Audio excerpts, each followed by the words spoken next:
یہ جو کارروائی کی خبر تھوڑی دیر پہلے آئی ہے اور پاکستان اس کو یہ خدشہ موجود بھی تھا اور بھارت کچھ بھی کر سکتا ہے، اور یہ بھی بات کسی سے ڈھکی چھپی نہیں ہے کہ بی ایل اے یا دیگر اس طرح کی علیحدگی پسند تنظیمیں ان کو پوری ایک اسپانسرشپ حاصل ہے بھارت کی طرف سے۔ یہ جو آج کارروائی کی گئی ہے اس سے کیا بھارت چاہتا ہے کہ پاکستان کو اشتعال دیا جائے؟ ایک جانب پانی بند کرنے کی بات کرتا ہے، دوسری جانب اس طرح کی کارروائیوں کو پھر سے بڑھا رہا ہے، پاکستان خود ہی ان پہ کچھ کر دے یا کوئی اور ریزن ہے؟ نہیں، اس کا مقصد جو ہمیں نظر آتا ہے، بھارت دنیا کو یہ تاثر دینا چاہتا ہے، کیونکہ نریندر مودی ہمیشہ جب ہماری طرف سے ہمارے حکمران ان سے محبت کی پینگیں بڑھا رہے تھے تو اس وقت بھی وہ یہ کہتا تھا کہ پاکستان دہشت گردوں کی نرسری ہے، یہاں دہشت گرد پالے جاتے ہیں، پلتے ہیں اور پھر وہ ہمسایوں کو تنگ کرتے ہیں۔ تو ایک تو اس واقعے کا مقصد یہ ہے یہ ثابت کرنا کہ ہم ابھی بھی بلوچستان میں موجود ہیں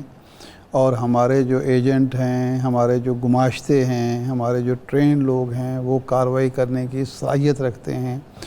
اور پاکستان جو کہہ رہا ہے کہ ہم نے دہشت گردی کے خلاف اب ایسے اقدام کیے ہیں کہ اب مشکل ہو جائے گا جو پراکسیز کے لیے کام کرنا، تو ایک تو یہ تاثر دیا کہ نہیں، ایسی کوئی بات نہیں ہے۔ دوسرا جو ہے وہ یہ پاکستان کو باور کرانا ہے، اور ایک دشمن ظاہر بات یہی کر رہا ہے کہ جی آپ اپنے گھر کو سنبھالیں، ہمارا آپ نے کیا مقابلہ کرنا ہے، ٹھیک، اور اپنی پراکسیز کو جو اس نے ایکٹیویٹ کیا ہے اس کا یہ ہے کہ پاکستان کی توجہ بھی ہٹے، وہ بجائے بھارت کی طرف دیکھنے کے یا بھارت کی سازشوں کو اپنے اندرونی معاملات میں الجھ کر رہ جائے۔ تو یہ کئی مقاصد ہیں اس کے۔ اب دیکھنا یہ ہوگا کہ یہ ہم اس کو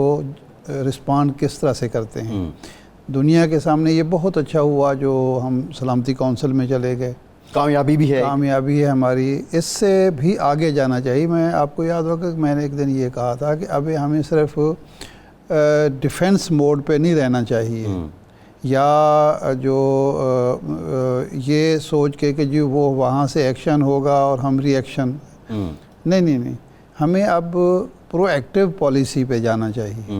کہ ہم نے بھارت کے ساتھ کیا کرنا ہے، ایک دشمن کے ساتھ کیا کرنا ہے، یہ روز کی کل جو ہے اس کو کس طرح سے ختم کرنا ہے، اور اس کے بعد ہم نے اپنے آپ کو کس طرح سے مضبوط بنانا ہے، یہاں کس طرح کا معاشی استحکام لانا ہے، سیاسی استحکام لانا ہے کہ ہم ہر وقت بھارت ہمیں ترن والا نہ سمجھے یا للچائی نظروں سے نہ، ترن والا تو خیر وہ نہیں سمجھتا، ہمیں سمجھ بھی نہیں سکتا، لیکن ہمیں للچائی نظروں سے نہ دیکھیں، اس کو یہ جرت ہی نہیں ہونی چاہیے۔ وہ چین کی طرف ایسے کیوں نہیں دیکھتا؟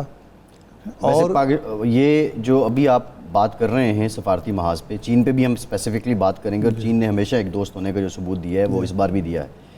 یو این سیکیورٹی کونسل میں جو دو بڑی امپورٹنٹ باتیں، ایک تو پاکستان کا موقف انڈوز ہوا اور بھارت کو باور کرایا گیا کہ سنتاس معاہدے کا احترام، یعنی اس پہ جو لکھا ہے اس پہ تمہیں عمل کرنا پڑے گا۔ لیکن اس سے بھی امپورٹنٹ بات، مسئلہ کشمیر پھر سے میں سمجھتا ہوں کہ آج اس کو ایک نئی جلا ملی ہے کہ یو این سیکیورٹی کونسل میں اس کو ڈسکشن میں لایا گیا ہے۔ اب وہ کس بات پہ زور دے رہے ہیں کہ اس مسئلے کو حل ہونا چاہیے، یہ تو ہو گیا۔ اس سے آگے مومنٹم اس کا کیسے بڑھایا جائے کہ مسئلہ کشمیر پھر سے جو عالمی برادری ہے اس کے لیے زبان زد عام ہو؟ دیکھیں، پہلا تو ہمیں چاہیے کہ ایک میرے خیال ہے وہ جو ہمارا کانٹیکٹ گروپ ہے اس کا تو اجلاس نیو یارک میں ہوا ہے OIC کا، یا کچھ سفراء بیٹھے ہیں، لیکن ہمیں OIC کا اجلاس بلانا چاہیے اور اس میں یہ سارا صورتحال ڈسکس کرنی چاہیے۔ دوسرا، اقوام متحدہ کی سلامتی کونسل میں ہم نے یہ ایشو کیا ہے، لیکن اب ہم یہ طے کر لیں کہ ہم کوئی شملہ معاہدے کی بات نہیں کریں گے، کوئی لاہور سمجھوتے کی بات نہیں ہوگی، اب صرف اقوام متحدہ کی قراردادوں کی بات ہوگی اور ہم اسی کے پابند ہیں۔ دوسرا یہ ہے کہ یہ بین الاقوامی معاہدوں کی خلاف ورزی کا جو رویہ ہے انڈیا کا ہمیشہ سے رہا ہے۔ شملہ معاہدہ کیا، اس کے بعد اس کی اب من مانی تشریح کی، تاشکند معاہدہ کیا، اس کے بعد جنگ نہیں ہونی چاہیے تھی، جنگ کی، دہشت گردی بھی کی۔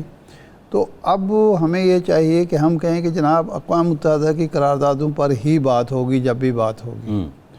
اور دوسرا یہ ہے کہ بھارت کے ساتھ اگر ڈائیلاگ ہوں گے تو کوئی اور اس میں ڈسکشن نہیں ہوگی، مسئلہ کشمیر ہی ہوگا سر فہرست. کشمیر پر بات ہوگی، اس میں باقی وہ دہشت گردی لے آتا ہے، سر کریک لے آتا ہے، سیاچین لے آتا ہے، فلاں لے آتا ہے، کوئی نہیں جی. ماضی کو چھوڑیں، یہاں سے آگے چلیں. چلیں. عالمی برادری کو بھی یہی باور کرنے کی ضرورت ہے کہ دیکھ لیں ایک نیوکلیر پاور جو ہے وہ اس قدر غیر ذمہ دار ہے کہ ہر 2-4 سال کے بعد سٹینڈ آف کر دیتی ہے وہ ریاست، خطے کے امن کو اور عالمی امن کو خطرے میں ڈال دیتی ہے. تو آپ اس کا کوئی مستقل سدباب کریں. اب کی بار تو بیک فائر ہو گیا. نہیں ابھی دیکھیں، ابھی کوئی نتائج ہم نہیں نکال سکتے، ابھی تک یہ معاملہ چل رہا ہے. جب تک کوئی اس کا دیکھیں 19 مئی کو وہ معاملہ، اس وقت ہمیں پتہ چلا کہ بھارت، جب ہم نے ان کا بندہ پکڑ لیا اور وہ ترلوں پر اتر آئے اور پھر ہم نے ان کا بندہ رہا کر دیا تو معاملہ ختم ہوگا. جب پرویز مشرف کے دور میں سٹینڈ آف ہوا تھا، کئی ہفتے چلتا رہا تھا، جب تک وہ فوجیں واپس نہیں چلی گئیں اور پھر ایک جو میڈیشن چل رہی تھی اس کے نتیجے میں طے نہیں ہو گیا کہ اب کوئی کشیدگی نہیں ہوگی، اس وقت تک تو نہیں یہ ہم مطمئن تھے. ہمارے تو ساری تیاریاں چل رہی تھیں، اب بھی ہماری تیاریاں چل رہی ہیں. بھارت کو سفارتی سطح پر، میڈیا کی سطح پر جس طرح کا دباؤ اس بار فیس کرنا پڑا ہے کبھی نہیں کیا. یہی میرا سوال تھا ارشاد صاحب. اب اس کا فائدہ ہم کس طرح اٹھائیں؟ ہم یہ فائدہ اس طرح سے اٹھائیں کہ اپنے نظر دوڑائیں بیٹھ کے کہ ہماری کون سی کمزوریاں ہیں جس کو بھارت ایکسپلائٹ کرتا ہے، دفاعی محاذ پر، سفارتی محاذ پر، سیاسی محاذ پر کون سی ہیں، اس کو ہم دور کریں تاکہ بھارت کو دوبارہ، دیکھیں ہوتا یوں ہے کہ یہ 2 ہفتے تقریباً ہو گئے، 2 ہفتے میں بھارت کا نقصان ہوا بہت، لیکن نقصان تو ہمارا بھی ہو رہا ہے نا. ہمیں جو توانائیاں سرمایہ کاری پر لگانی تھیں، صنعتی ترقی پر لگانی تھیں، وہ اس پہ لگ رہی ہیں نا، وسائل بھی خرچ ہو رہے ہیں. تو اس کا مستقل سدباب خطرہ موجود رہے گا، بھارت باز نہیں آئے گا کبھی، لیکن اس خطرے کو منیمائز ہم نے کرنا ہے، اور وہ قومی اتحاد سے ہم کر سکتے ہیں، سفارتی تحرک اور فعالیت سے ہم کر سکتے ہیں، اور معاشی اور اقتصادی ترقی سے کر سکتے ہیں. صحیح ہے ارشاد صاحب، جو آپ بات کر رہے ہیں بالکل ٹھیک ہے، درست بات ہے. بھارت کے اندر یہ بیک فائر اس لیے بھی ہو گیا ہے کہ ابھی میں اسٹیٹمنٹ دیکھ رہا تھا، ستیہ پال ملک ہیں ان کے سابق گورنر مقبوضہ جموں کشمیر. جی بالکل.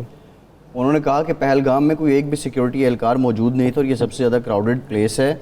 نریندر مودی کو اس پہ معافی مانگنی چاہیے. اب یعنی یہ نریندر مودی کے دور میں ہی گورنر بھی تھے مقبوضہ کشمیر کے، اور جو آوازیں اٹھ رہی ہیں وہ بھی آپ دیکھ رہے ہیں. لیکن کویسچن از دیٹ جو چین کی سٹیٹمنٹ آئی ہے، چین کی سٹیٹمنٹ کے بعد بھارت جو کلیم کرتا ہے کہ ہم پانی بند کر دیں گے اور جناب میں وہ کچھ چھیڑ چھاڑی کر بھی رہا ہے، اگر وہ تبت سے ہی بند کر دے، برہم پترا بند کر دے، تو پھر کیا یہ تو پریزیڈنٹ بھارت نے خود سیٹ کی ہے، تو وہ اب یعنی کیا اس کا مقصد کیا ہے؟ یہ پانی بند کر کے وہ پاکستان کو اشتعال دینا چاہ رہا ہے کہ آپ کوئی کارروائی کریں ہم پہ اور ہم ایک جواز بنائیں جو سفارتی ڈیفیٹ ہے ہم اس کو کسی طرح کامیابی میں بدلیں، یا اگر چین یہ کر دیتا ہے تو پھر بھارت چین کا کیا کر لے گا؟ چین کا تو بھارت کچھ بھی نہیں کر سکتا. ابھی جو 2 سال پہلے ہوا تھا وہ ڈنڈوں سے ہی ان کے فوجیوں کو مار مار کے انہوں نے ڈال دیا تھا، کوئی اسلحہ وسلح استعمال کرنے کی ضرورت نہیں پڑی تھی. تو چین کا تو کچھ نہیں کر سکتا. اصل میں اس وقت جو بھوت سوار ہے یا پاگل پن سوار ہے بھارتی حکومت پر، وہ یہ نہیں سوچ رہی کہ کوئی بھی فیصلہ ہم جو کریں گے اس کے نتائج ہمیں بھی بھگتنا پڑیں گے. یہی ہوتا ہے جنونی کیفیت میں، انسان بالکل نتائج نہیں سوچتا. اگر یہ ایک مثال وہ کرتا ہے سیٹ، تو ظاہر بات ہے کہ پھر چین کے پاس بھی وہ ہوگا. لیکن بھارت کا خیال یہ تھا اور ابھی بھی ہے کہ چین کے حوالے سے ہمیں امریکہ کی غیر مشروط حمایت حاصل ہوگی. خطے میں جو اس کے امریکہ کے مفادات ہیں،